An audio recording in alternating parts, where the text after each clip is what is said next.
Hey everyone, welcome to Watch It Paint It. In this video, we'll be looking at a new campaign that's about to launch on Kickstarter, and that is Shattered Hell. Guys, I just want to quickly mention, get this out of the way right at the beginning, that this video has in fact been paid for. Dun, dun, dun.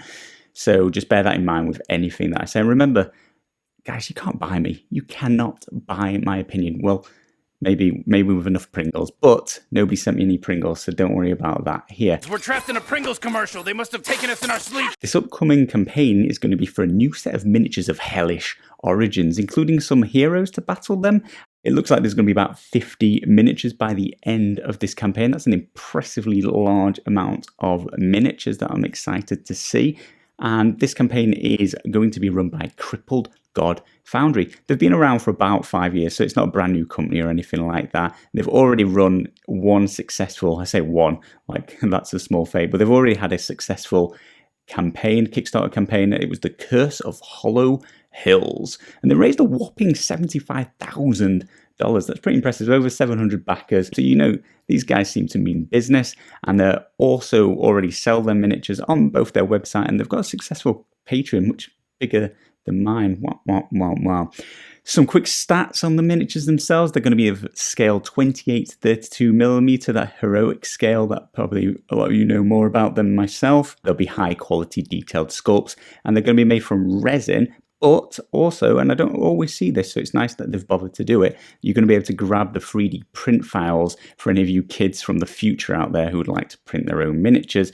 As for us muggles like myself, the shipping will be worldwide, so it's available to everyone. Guys, I will leave a link in the description below if you want to check out this campaign. This will be the third and final video covering the Shattered Hell Kickstarter campaign by Crippled God Foundry. It's been about 3 weeks since I first opened the box in the mail, and I thought it was time to sort of collate my thoughts and produce this a final review, more than just a initial thoughts video and like gut reaction to unboxing. So let's review these miniatures. Let's talk about the Kickstarter campaign to begin with, and that's going fantastically well. They were fully funded in the first few hours.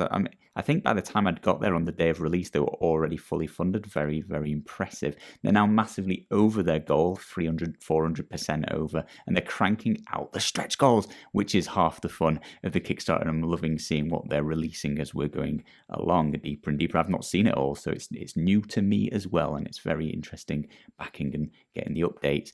There's a lot of pledge levels to choose from and a ton of miniatures that are available. You can also print them yourself if that's the kind of thing that tickles your fancy. I've noticed that they've added a free sample STL file now. It might have been there from the beginning. I just didn't see their Kickstarter page is full of information. But yeah, you can grab a free sample STL. They've also started adding stretch goals, as I mentioned. You've now got free dice, you've got metal coins, and there's even some free miniatures with some of the higher level pledges and some very interesting ones at that.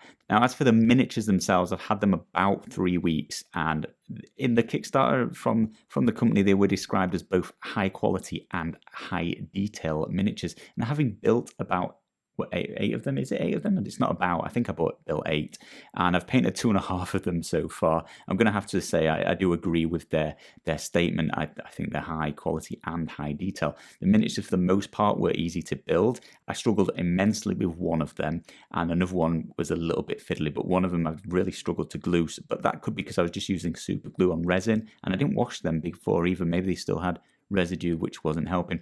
But 6 of them were super easy. There was no effort. I didn't do anything wrong. Piece of cake. In terms of the sort of quality of the miniature or the amount of tidying up I had to do, I think there was a few seconds scraping on a fair few of them, but not much. There was a couple of mold lines and a little bit of excess resin, but it took next to nothing. And a lot of them I actually just left without even trying to tidy them up. And now I've painted 3 of them, and I've not had to tidy up any as I've gone along. So I think they're like near perfect to begin with. I had to cut down a few of the pegs that you join them together. I remember them being a bit big, so snipping those down or filing them down a little bit made them fit together more snugly. And that probably avoided a lot of the gaps, because I also noticed in the 8 miniatures, only one of them had gaps, noticeable gaps that I needed to fill. A little bit of green stuff. It took me a minute or so to fix up. Then you have to let the green stuff dry forever. But yeah, actually fixing the miniatures and the preparation, there was next to none of that. So I'm very impressed with that. I do think that's smells of high quality, doesn't it? It's certainly got that feeling in the fact they're resin. And moving on to resin, I was a little bit skeptical of resin miniatures. I've used them in the past quite a lot, and I find them intensely detailed, except at the price of fragility. They tend to break as I'm painting them. I'm maybe not gentle enough with them and I snap pieces off. I've painted 2 or more of the fragile looking ones of this set now, and not a single piece has snapped off or needed fixing, and it's a huge difference on my previous experiences with resin miniatures. It made me think, why aren't they all resin? I don't know if it's just because these are about 32 mil in scale, so they're a bit bigger, a bit chunkier, a bit meatier, but one of the paint jobs I did, he had his little staff, and I bent it as well, and it should have snapped, but it didn't. The super glue gave a little bit on the base, and I had to re-glue it, but yeah, it didn't snap, so I'm very impressed with that. I think they've got the thickness of the resin, probably, because I'm guessing it's just as fragile as normal resin. I don't know. Either way, I'm impressed that they don't break. As for the details, I think they're spot on. There's plenty of detail on each of the miniatures, but there's not so much, and the scale isn't so small that you need eyes of ants to see them. I think it hits the quality and the detail level of what I'd compare to sort of Games Workshop, but probably even better quality and detail, because I don't know if are they the benchmark. I've grown to enjoy painting Games Workshop's miniatures. They've got enough detail that the miniatures are interesting, but there's not so much detail that they're impossible to paint, and I find these are on that level. It's a really good balance of detail to ease of painting.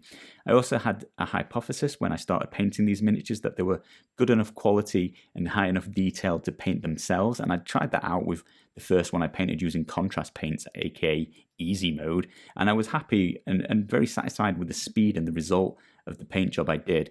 It was the biggest miniature, and I think it took the contrast well, but then I went down to one of the smaller, much more complex, much more detailed miniatures, and even that was more exciting. It took the contrast paint so well. It took me next to no effort to paint. I had to do some details with real paint, but I think he came out looking great, and I'm really, really impressed with how the miniatures painted themselves. I think it was great. I can easily imagine if you spent longer on these miniatures, painted them using traditional acrylic paint, you're going to get them looking out of this world. But I think this was a good example of what somebody with little skill or time could achieve and still have absolutely awesome looking gaming miniatures. You can see pro level painting examples on their Kickstarter if you would like to see even more painting tutorials of classic acrylic paints and better painters than myself. So I'd check those out.